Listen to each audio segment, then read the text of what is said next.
মদিনার গোলামি আমায় দে ও মুর্শিদ নূরে, মদিনার গোলামি একদম মদিনার গোলামি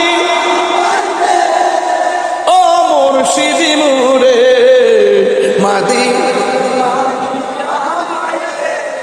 মদিনার গোলামি হ্যাঁ মুর্শিদ মোরে, মদিনার গোলামি আমায় দে।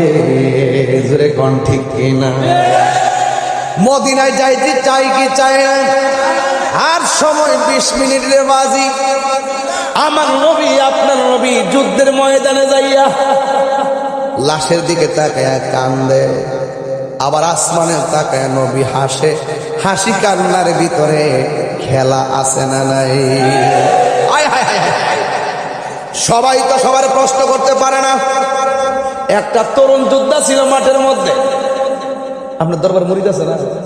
সবাইকে আপনার সব কথা কর, কিছু নাচি দেখবে না, একটু না না দাদা এটা এমনি দিতে। এটা হলো প্রত্যেকটা, এই যে ভাইয়ের সাথে যারা চলে, আমার সাথে যারা চলে, কিছু থাকে ওভার ফ্রি, সব কথাই সে বলে, এটাই হওয়া উচিত। ঠিক না বে ঠিক?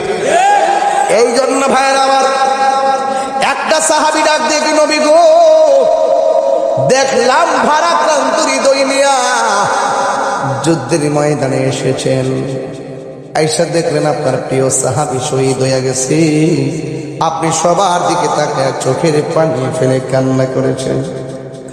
আর আমরা দেখেছি আসমানের দিকে আল্লাহর কাছে কি যেন নালিশ দিতে যাইয়া আপনি দেখলাম চোখের পানি ফেলে কান্না করেন নাই, মুস্কি হাসি দিয়া মাথা মোবারকটা নিচু করে ফেলেছেন। তার কারণ কি? আল্লাহর হাবিব বলে, ও সাহাবীরা, আমার সাহাবী দেখছো কি বিয়ে করতে পারে নাই, অনেকে মনে করছে কামের পাগল। দেখছো নি আমার সাহাবী আসলে আল্লাহর বিধান কায়েমের পাগল।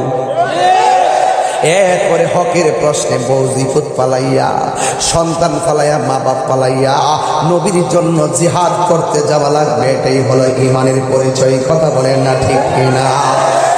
এই মুহূর্তে যদি কেউ নবীর গালি দেয়,